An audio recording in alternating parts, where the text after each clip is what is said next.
চোটের দুঃস্বপ্ন পেরিয়ে রাজকীয় কামব্যাক, জীবনের লড়াইয়ের মন্ত্রই শেখাচ্ছেন পন্থ।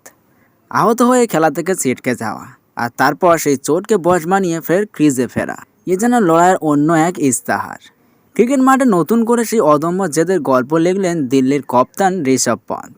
কোচি শিশুর মতো একদম নতুন করে হাঁটতে শিখেছেন। সেই সব বাধা কাটিয়েই যেন রাজকীয় ফেরার নিশান ওড়ালেন বর্তমান প্রজন্মের তারকা। এভাবেও ফিরে আসা যায়, একথা বলা আসলে চ্যাম্পিয়নদেরই সাজে।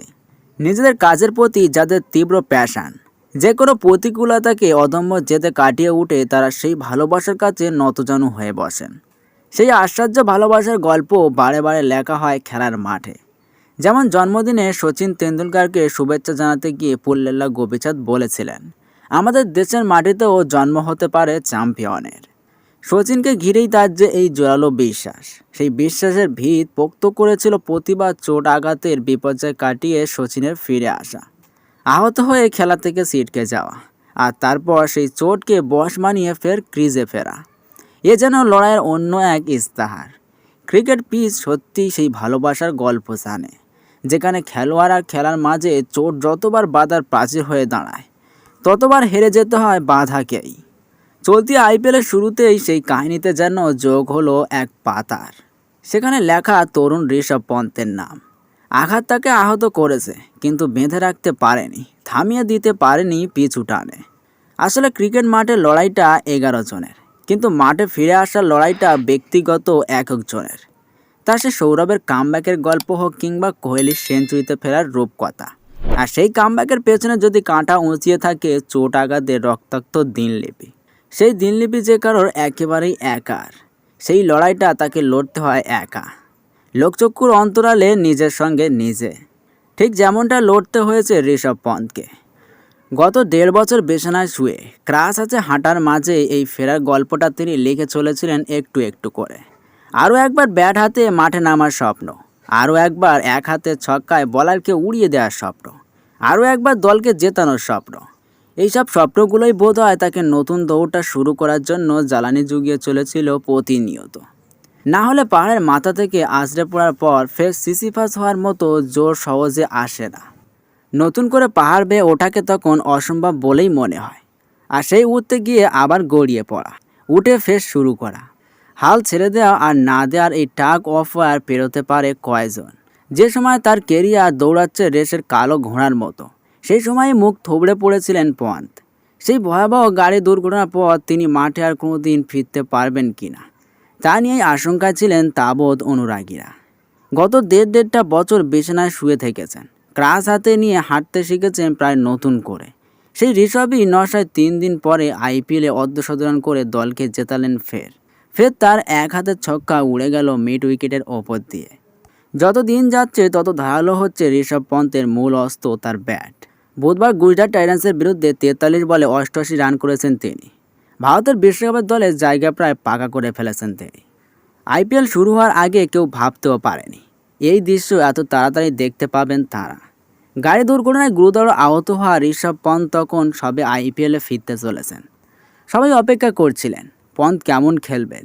তিনি খেললেন, শুধু খেললেন না, যত দিন গড়ালো তত ভালো খেললেন।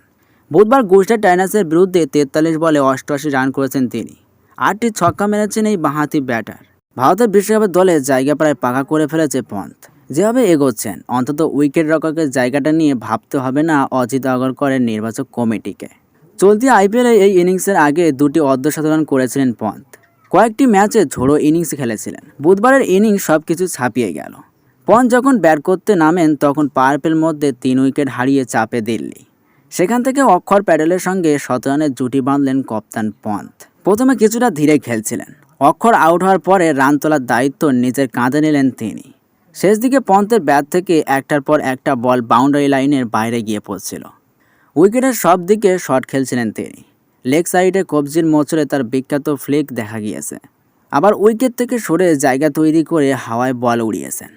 এক একটি বল তো এত উঁচুই উঠল, মনে হচ্ছিল অরুণ জেটলি স্টেডিয়াম পার হয়ে যাবে হয়তো। শেষ ওভারে মোহিত শর্মাকে বেধড়ক মারলেন পন্থ। 4টি ছক্কা ও একটি 4 মারেন তিনি। ওভারের শেষ 3টি বল গিয়ে পড়ল গ্যালারিতে। এবারে আইপিএলে মোহিত ডেড ওভার বিশেষজ্ঞ হিসেবে খেলছিলেন। সেই মোহিতকেই শেষ ওভারে পিটিয়ে ছাতু করে নিলেন 31 রান। 204.65 স্ট্রাইক রেটে এই ইনিংস খেললেন পন্থ। দেখে মনে হলো না কোনো সমস্যা হচ্ছে। বড় শট মারার পাশাপাশি জোরে দৌড়াতেও দেখা গেল তাকে। মহেন্দ্র সিং ধোনি উত্তর পর্বে ভারতীয় দলে নিজের জায়গা পাকা করে নিয়েছিলেন ঋষভ পন্থ। কিন্তু 2022 সালে 30শে ডিসেম্বর সব কিছু লণ্ডভণ্ড হয়ে যায়। দিল্লি থেকে বাড়ি ফিরছিলেন পন্থ। নিজেই গাড়ি চালাচ্ছিলেন। ভোরের দিকে হয়তো হঠাৎ চোখ লেগে এসেছিল। গাড়ি নিয়ন্ত্রণ হারিয়ে ধাক্কা মারে ডিভাইডারে। তাতেই সবকিছু অনিশ্চিত হয়ে যায়। পন্থ পানে ভেসে গেলেও ক্রিকেট খেলতে পারবেন কিনা তা নিয়ে প্রশ্ন উঠে গিয়েছিল। সেই সব কিছুর উত্তর এক এক করে দিচ্ছেন পন্থ। হয়তো টি-20 বিশ্বকাপে ভারতের জার্সি গায়ে মাঠে তার প্রত্যাবর্তনের চক্র পূর্ণ হবে। 454 দিন পর মাঠে ফিরেছিলেন পন্থ। গাড়ি দুর্ঘটনার পর মাথায় ফিটে হাঁটুতে চোট লেগেছিল। অস্ত্রোপচারও করতে হয়। ক্রাচ নিয়ে হাঁটতেন। সেখান থেকে ঘুরে দাঁড়িয়ে এখন তিনি বিশ্বকাপের দলে ঢোকার জন্য নির্বাচকদের ঘরে কড়া নাড়তে শুরু করে দিলেন। এমন অবিশ্বাস্য প্রত্যাবর্তনের কথা সিনেমায় দেখালেও অবিশ্বাস্য মনে হতো, কিন্তু পন্থ সেটাই বাস্তবে করে দেখালেন। এখনও পর্যন্ত কমলা ট্রফির তালিকায় 3 নম্বরে রয়েছেন পন্থ। 9টি ম্যাচে তার সংগ্রহ 342 রান, 48.86 গড় ও 161.32 স্ট্রাইক রেটে রান করেছেন তিনি। 2টি প্লেয়ার অব দ্য ম্যাচ পুরস্কার জিতেছেন পন্থ, প্রতিটাই গুজরাটের বিরুদ্ধে। এই আগ্রাসন ও ধারাবাহিকতার পরে বিশ্বকাপের দলে তার দিকেই হয়তো ভোট যাবে নির্বাচক প্রধান অজির আগরকর ও অধিনায়ক রোহিত শর্মার। ভারতের বিশ্বকাপের দলে নিজের জায়গা প্রায় পাকা করে ফেলেছেন পন্থ। এই কয়েকটা ইনিংস জুড়েই উঠছিল রাজকীয় এক ফেরার নিশান, যে নিশান হয়তো পথ দেখাতে পারে হাল ছেড়ে দিতে বসা যে কোনো মানুষকেই। তাই ঋষভের খেলার সময় গ্যালারিতে এক পোস্টার বলছিল, তুমি কখনো একা হাঁটবে না। হেরে যাওয়ার পর, ভেঙে পড়ার পর যেসব ফিরে আসার লড়াই, তা নিঃসন্দেহে একারই। কিন্তু সেই প্রতিটি একা লড়াই তো আসলে এক মিলিত দৌড়ের গল্প লেখে। সেই ম্যারাথনে এবার নতুন করে জয়ের নিশান উড়িয়ে দিলেন পন্থ। দর্শক, সব ধরনের সঠিক আপডেট, অজানা তথ্য, রিয়েল মোটিভেশন ভিডিও পেতে আমাদের আর বাংলা নিউজ চ্যানেলটি সাবস্ক্রাইব এবং আমাদের পেজটি ফলো দিয়ে বেল আইকনটি অন করে দিন।